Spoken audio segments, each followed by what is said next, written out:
Boa tarde a todos. Senhor Embaixador da Itália, muito obrigado pela sua presença.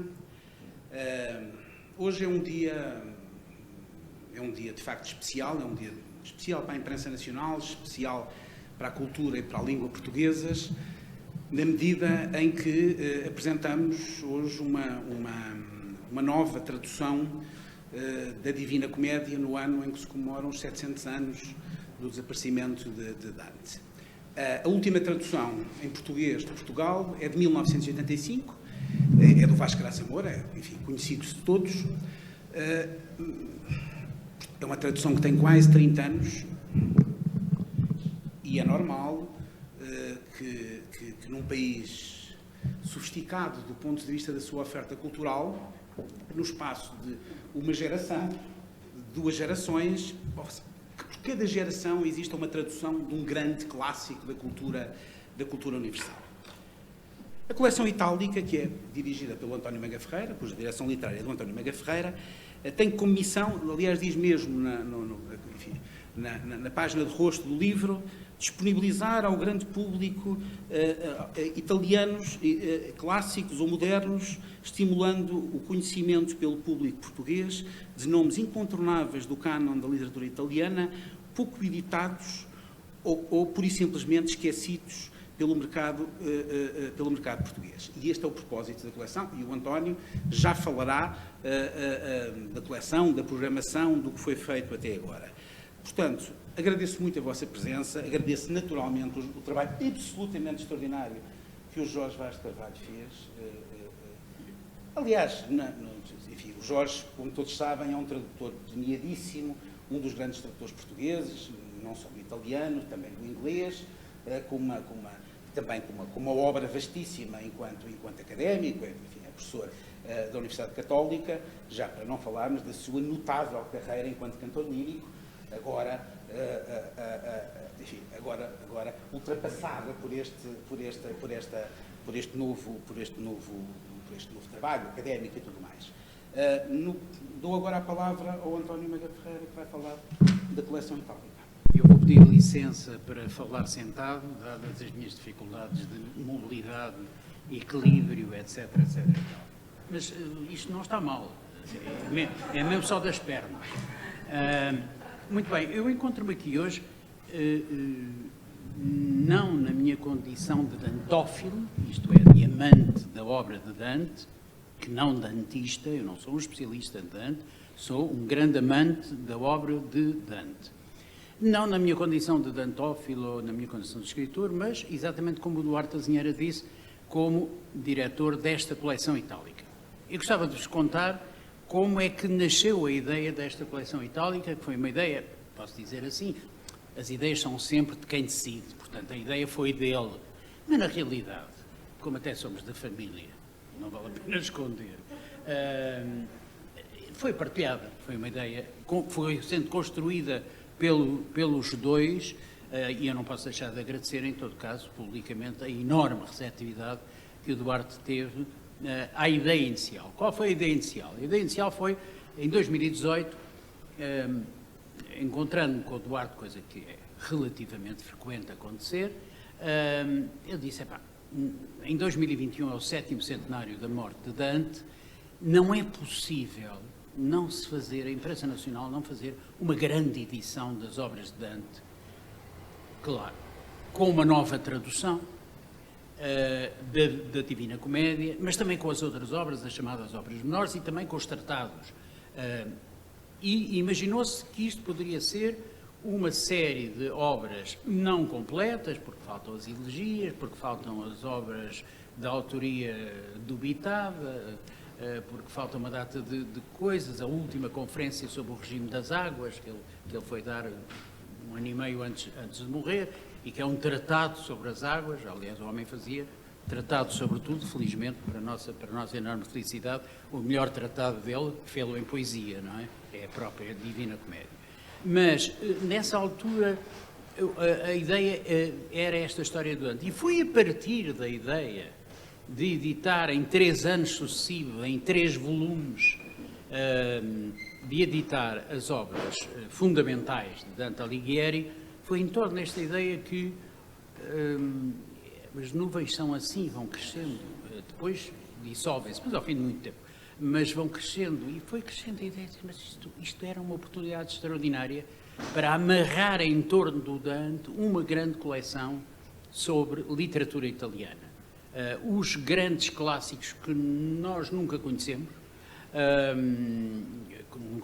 em tradução portuguesa, como é óbvio, mas também os clássicos modernos que estão ou deficientemente publicados ou mal traduzidos, isso é ossos do ofício, ou deficientemente publicados e que seria interessante colocar à disposição do público e do público não especializado, obviamente, mas do público amplo, do público mais amplo que seja possível.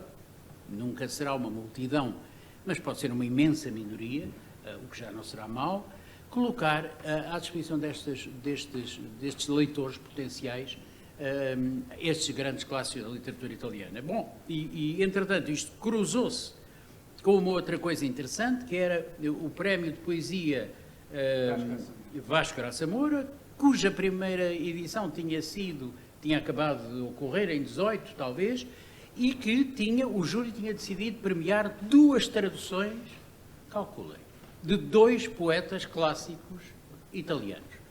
Uma tradução das rimas de Guido Cavalcanti, um dos grandes poetas do Dolce Stil Nuovo, companheiro de brincadeiras do Dante, companheiro poético também no princípio, depois zangaram-se imenso os dois, e depois o Dante até votou a expulsão dele de Florença, por causa da política, claro. Mas Guido Cavalcanti, que é um extraordinário poeta, talvez o maior poeta do Dolce Stil Nuovo italiano, mais do que o Dante, porque o Dante tinha menos 10 ou 15 anos do que o Guido Cavalcanti. E, portanto, quando o Guido Cavalcanti estava no seu prime, por assim dizer, o Dante ainda estava nos primórdios, nas primícias, no início da sua carreira poética, e, portanto, o que ele escrevia era mais ainda imitação do estilo do Cavalcanti, que é importantíssimo na obra de Dante, do que outra coisa. Bom, por um lado, tinha sido distinguido com uma menção honrosa as rimas de Cavalcanti, e com o grande prémio tinha sido distinguida a tradução das rimas de Michelangelo Buonarroti. E juntou-se o útil ao agradável. A imprensa nacional, ao dar o prémio, obriga-se a publicar estas 2 traduções. Bom, estas 2 traduções devem ser os 2 volumes iniciais, vêem-se lá fora na entrada da porta, os 2 volumes iniciais da coleção itálica. E assim surgiu a coleção itálica, que surgiu por causa do Dante, digamos assim, triggered, disparado pelo Dante, pela ideia do Dante, mas na realidade que acabou por alargar, inclusivamente, a uma publicação absolutamente extraordinária dentro desta coleção. Eu digo à vontade porque não tive, quer dizer, fui eu que indiquei a tradução que deveria ser feita, de um dos maiores poetas do século XX, Giuseppe Ungaretti, a edição da obra completa, Vita de um Uomo, que saiu já numa extraordinária tradução do Vasco Gatto, que é um grande tradutor, que eu tenho muita pena que não esteja aqui hoje para lhe dar um grande abraço. Porque, além disso, gosto muito dele. E isso também é importante. Ora bem, o Dante, bom, colocou-se um problema, mas quem é que vai traduzir a Divina Comédia? Não chegou a ser um problema. Eu sou amigo do Jorge Vaz de Carvalho há bastantes anos, e nas nossas múltiplas conversas sobre about this and that, sobre tudo e mais alguma coisa, a certa altura eu cheguei à conclusão que há cerca de 20 anos, talvez, o Jorge tinha metido mãos à tradução da Divina Comédia e tinha, salvo erro, ou pronto, ou encaminhada à tradução do Inferno. Do Paraíso, peço desculpa. Não, eu tendo sempre para o Inferno. É que é uma coisa, com esta idade ainda tendo é para o Inferno. Bom, não, quer dizer que já desisti do Paraíso, como óbvio. Era do Paraíso. Então, mas eu sabia que, portanto, que havia uma parte relevante, um dos 3 cânticos da Divina Comédia, que ele trazia entre mãos. Ele tinha começado a traduzir, creio que tinha avançado muito mesmo na tradução, mas depois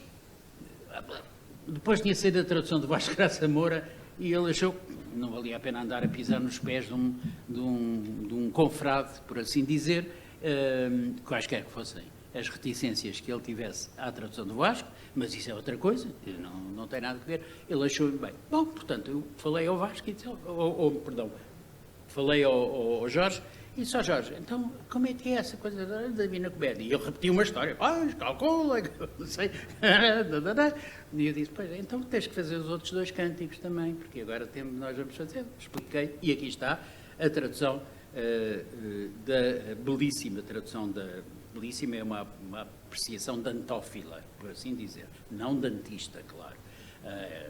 É uma apreciação, depois de ler a tradução do Jorge Vaz de Carvalho, como era de esperar, é uma tradução magnífica, que eu acho que presta a melhor homenagem possível a Dante Alighieri e à sua memória no 7º centenário da morte,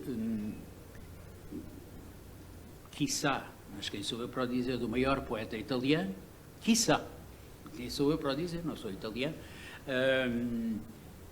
mas, e sem dúvida, um dos maiores poetas europeus e mundiais de todos os tempos. Gostava de acrescentar só mais uma coisa, que é o seguinte: neste momento estão publicados, salvo erro, 6 volumes da coleção itálica, os últimos dos quais são a Divina Comédia, e são uma coisa absolutamente hercúlea a que metemos ombros, que foi publicar a esmagadora maioria das peças de Luigi Pirandello. A esmagadora maioria são 36, salvo erro. 1500 páginas. 1500 páginas e tal. Eu ia dizendo ao Duarte, epá, é muito, reduz. Esta peça não é muito importante. Elas são todas importantíssimas. Pirandello é outro dos grandes escritores e ainda por cima especificamente escritor, mas não só. Escritor para teatro, mas não só, porque é também um grande romancista e é uma grande figura da cultura, agora permita-me, Sr. Embaixador, siciliana, que é italiana, obviamente, mas especificamente siciliana. E, portanto, estes 6 volumes que estão publicados vão ter naturalmente continuação, existem outras coisas em processo de tradução. Está em processo de tradução, ou já terminada, pelo menos algumas das traduções do 3º volume das obras de Dante Alighieri. Portanto, o primeiro volume, que saiu no final do ano passado, é constituído pela Vida Nova, traduzida pelo Jorge Vaz de Carvalho, pelas rimas traduzidas por mim, coisa que nunca tinha sido feita em Portugal. As 58 rimas identificadas pelo Michele Barbi nunca tinham sido traduzidas na íntegra em Portugal. Mal ou bem, está feito. Esse buraco já não existe. Provavelmente virá quem fará muito melhor do que aquilo que eu fiz. Esse foi o primeiro volume, este é o 2º volume das obras de Dante, e o 3º volume incluirá os tratados, naturalmente, a monarquia, o convívio, que o Jorge também está a traduzir, deliciado, ou que julgo saber, deliciadíssimo, é mais ainda. E De Vulgare Eloquência. Aliás, o professor Arnaldo Espírito Santo está aí. Não tive a oportunidade de o ver para o cumprimentar, mas cumprimentarei depois. E esse volume sairá, salvo para o ano, em 2022, e assim se completam os 3 volumes da obra de Dante Alighieri. Depois seguem-se muitas outras coisas. Algumas, a tradução das rimas do Ângelo Poliziano, por exemplo. Há um projeto que eu gostaria de interessar, mas terá que ser uma italianista especial, ou uma italianista, porque estou a pensar já numa, que é a tradução Zasolani do Pietro Bembo, que é uma figura extraordinária, pouquíssimo conhecida em Portugal, a figura do Pietro Bembo, enfim, num livro que o meu querido amigo Rui Carpo já tem ali. Eu abordo a figura do Pietro Bembo à luz do seu amor de verão, da sua paixoneta de verão pela Lucrécia Borgia. Eles cruzaram-se em Ferrara em 1502, 3, 4, à volta disso, e ateou-se o fogo da paixão. Bem, nela não era muito difícil. Estava-lhe no sangue dos Borgias, claro. E o Pietro Bembo também. Mas não é isso que o torna. Não é isso, evidentemente, que o torna muito relevante e, infelizmente, pouco conhecido em Portugal. Portanto, existe uma série de... Há outras coisas que às vezes nos perguntam, mas por que não fazer uma edição do não sei quê, de um autor qualquer, não vou dizer. Bom, porque está editado e publicado por uma editora comercial. É o caso do Petrarca, por exemplo. Está publicado pela Quetzal, neste momento, tradução de Vasco Graça Moura. Eventualmente, daqui a 15 ou 20 anos, poderá haver uma nova tradução, mas não faz muito sentido quando está a correr no mercado uma versão, estar a pôr em cima. A exceção é, obviamente, a Divina Comédia, porque entendemos que fazia sentido uma nova tradução 26 anos depois da tradução do Vasco Graça Moura. Minhas senhoras e meus senhores, como diretor da coleção, diretor literário, meramente, da coleção itálica, era isto basicamente que eu tinha para dizer, para apresentar a coleção, e um pouco a ideia, mais uma vez, foi Dante que nos conduziu a salire e all'estelle. E, portanto, foi ele que nos conduziu a esta boa ideia, concretizada pela Imprensa Nacional, de editar a coleção itálica. Muito obrigado.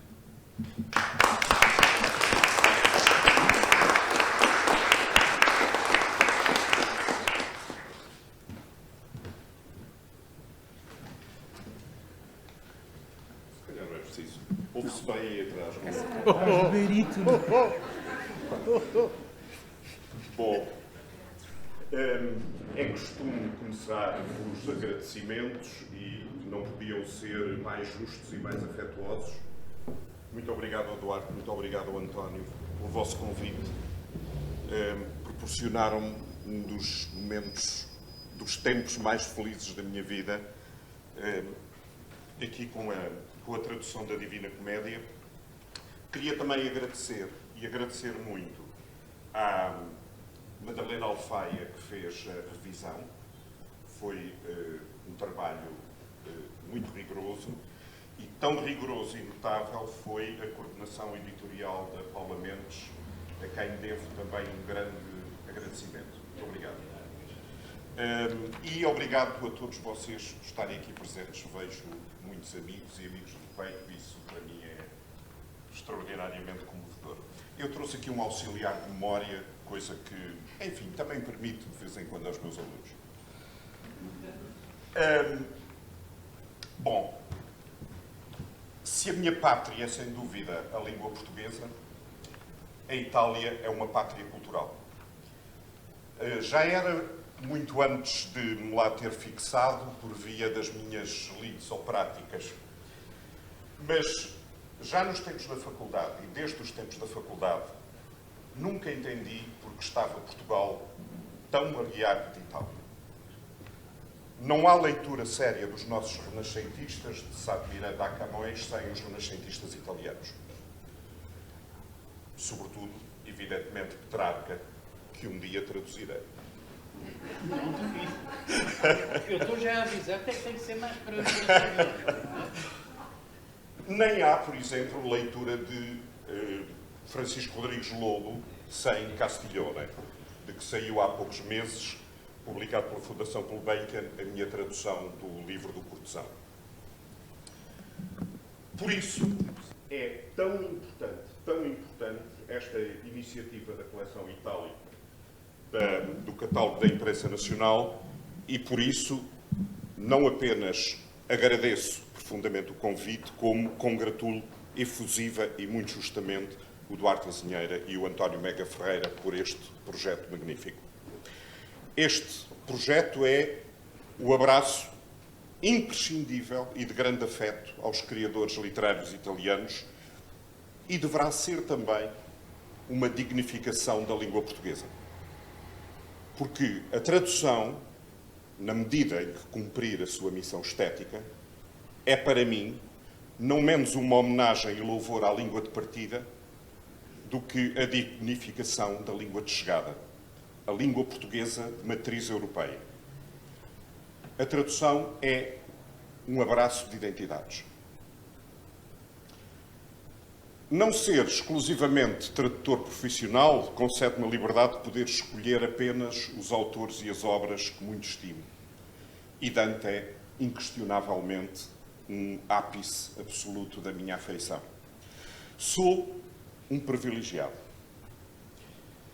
Enquanto vivi a Itália e dei viva voz à sua música, pude maravilhar-me diariamente com a sua arte magnífica e ler nos originais, desde a poesia siciliana da corte de Frederico II até aos nossos dias, o pensamento e a literatura de Itália. E desse extraordinário privilégio, que tanto enriqueceu a minha vida, resultaram, primeiro, a tradução da Ciência Nova do Vico, depois o livro do Cortesão de Castiglione, ambos publicados pela Gulbenkian, obras de ficção e ensaio de Umberto Eco, entre elas O Nome da Rosa, claro,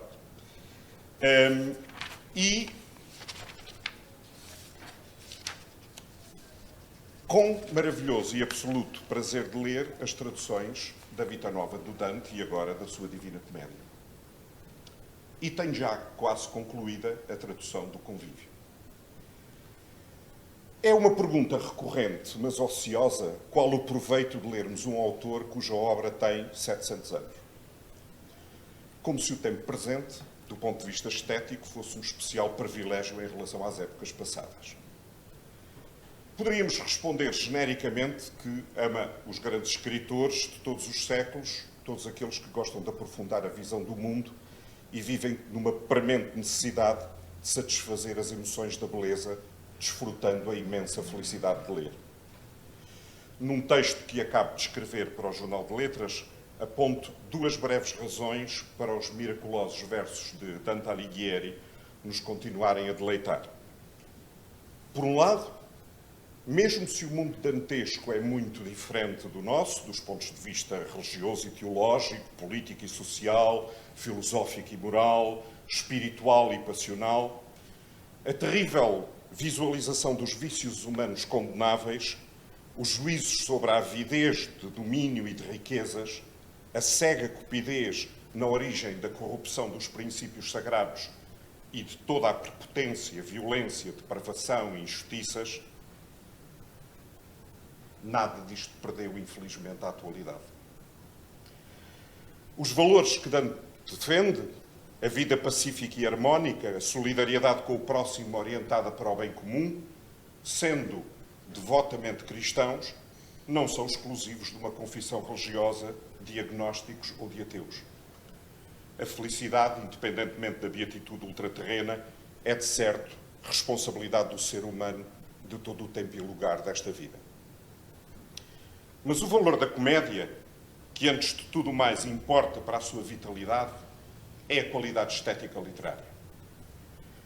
A prodigiosa arte de Dante realiza não a glosa a qualquer auctoritas à maneira medieval, mas uma originalidade conceptual e de composição verbal expressa já na criatividade de um discurso moderno numa língua inovadora.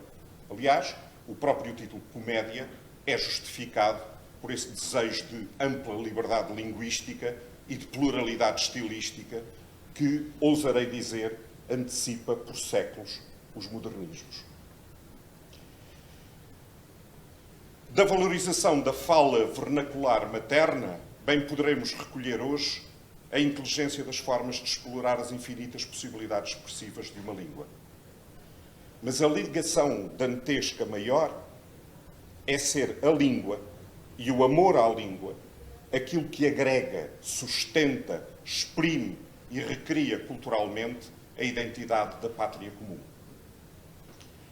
Ante o imperialismo do inglês e o neocolonialismo do brasileiro, e face sobretudo à nossa própria incúria e indiferença, sigo o pessoano Bernardo Soares ao centrar o alto sentimento patriótico na língua portuguesa.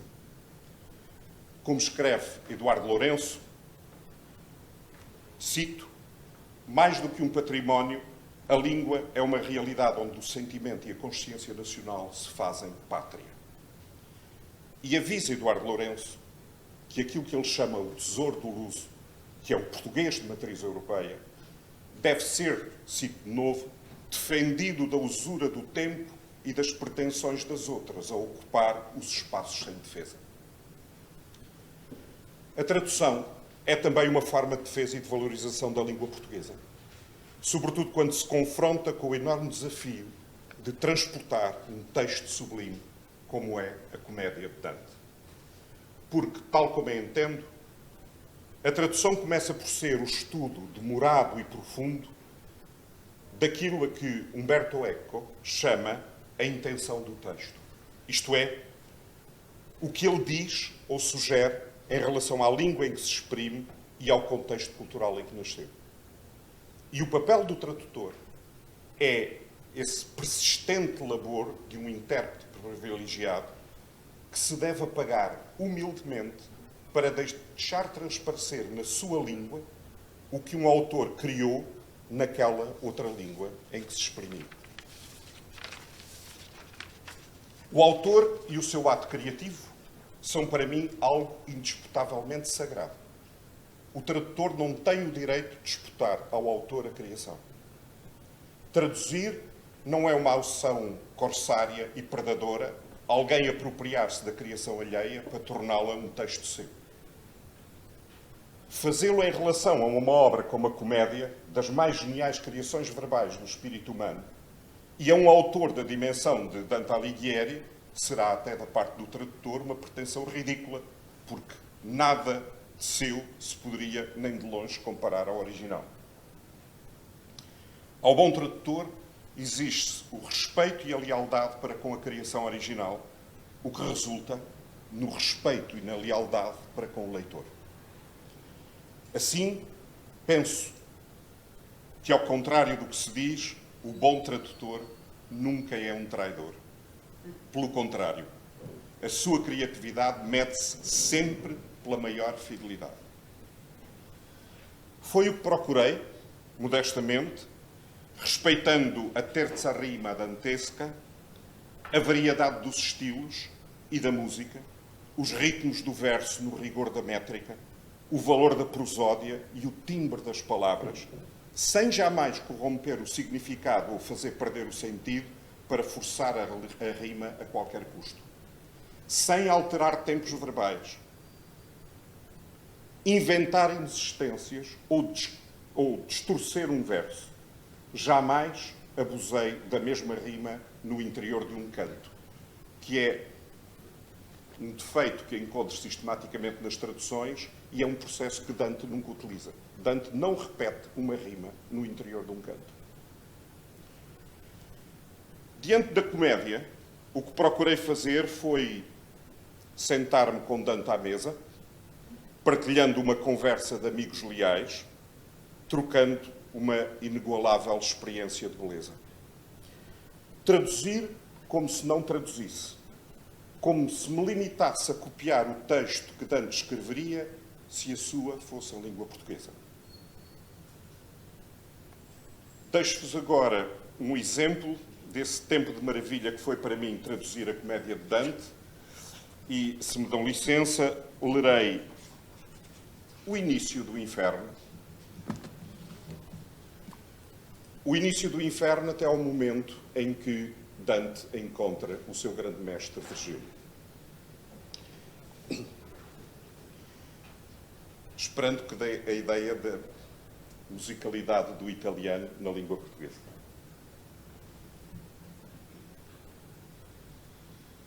No meio do caminho em nossa vida, eu me encontrei por uma selva escura, pois que a direita via era perdida. Ai, quão dizer como era coisa dura esta selva selvagem e áspera e forte que no pensar renova a tremura. Tanto é amarga que pouco é mais morte. Mas para tratar do bem que aí achei, direi de coisas vistas de outra sorte. Não sei bem redizer lá como entrei. Tão pleno era de sono o meu estado que a verdadeira via abandonei. Mas tendo ao pé de um monte então chegado, lá onde terminava aquele vale que o cor me pôs de medo contristado, olhei o alto e vi o seu dorsal, vestido já dos raios do planeta que leva em reta via cada qual. Então, fez-se a tremura um pouco quieta, que no lago do cor me persistira a noite que eu passei tão inquieta. E como aquele que a arfar respira, pois já na riba ao pélago se esquiva, se volve à água perigosa e mira, assim minha alma, ainda fugitiva, volveu-se atrás a ramirar o passo que não deixou jamais pessoa viva. Pois, repousado um pouco o corpo laço, retomei a vida pela praia deserta, sempre o pé firme, o mais baixo no espaço. E eis, quais ao começar a encosta, alerta, onça ligeira e veloz no posto, que de manchado pelo era coberta. E não se me partia diante o rosto, mas me impedia a via do destino, tal que virei a retornar de registro posto. Tempo era do princípio matutino, e o sol subia ao alto com as estrelas que eram com ele quando o amor divino moveu primeiro aquelas coisas belas. Pois que de bem esperar me eram razão, da fera com a pele às mazelas, do tempo a hora e doce a estação. Mas não sem que pavor lá não me desse a vista que me veio de um leão. Este pensei que contra mim viesse, com a testa alta e com a fome raivosa, que parecia o ar que dele tremesse. E loba, que de tudo cobiçosa surgia, carregada na magreza, e muita gente fez viver chorosa, esta em mim pôs tamanha a graveza, com o pavor saído desta vista, que eu perdi a esperança da alteza. E como aquele que com os gosto aquista, e chega ao tempo que perder o faz, que em todo o seu pensar chorando atrista, assim me fez a besta que é sem paz, que vindo mal ao encontro, pouco a pouco, tornava-me onde o sol lá mudo jaz. Enquanto eu desabava em baixo louco, ante os meus olhos veio a descoberto quem por longo silêncio julguei rouco. Quando este vi, naquele grão deserto, miserere di me, gritaria eu, quem quer que sejas, sombra ou homem certo. Não homem, fui já homem, respondeu. E eram lombardos ambos mantuanos por pátria a minha mãe e o padre meu. Nasci sob Iúlio, embora em tardos anos, vivi em Roma sob o bom Augusto, na vez dos deuses falsos e de enganos. Poeta fui, cantei aquele justo filho de Anquises que veio de Troia, após o soberbo Ilion ser combusto. Mas tu, por que tornaste a tanta noia? Por que não sobes o aprazível monte, princípio e razão de alegre joia? És tu aquele Virgílio, aquela fonte que expande no falar tão largo flume? Lhe respondi com vergonhosa fronte. Ó tu, dos mais poetas honra e lume, valha-me o longo estudo e grande amor que me fez procurar o teu volume.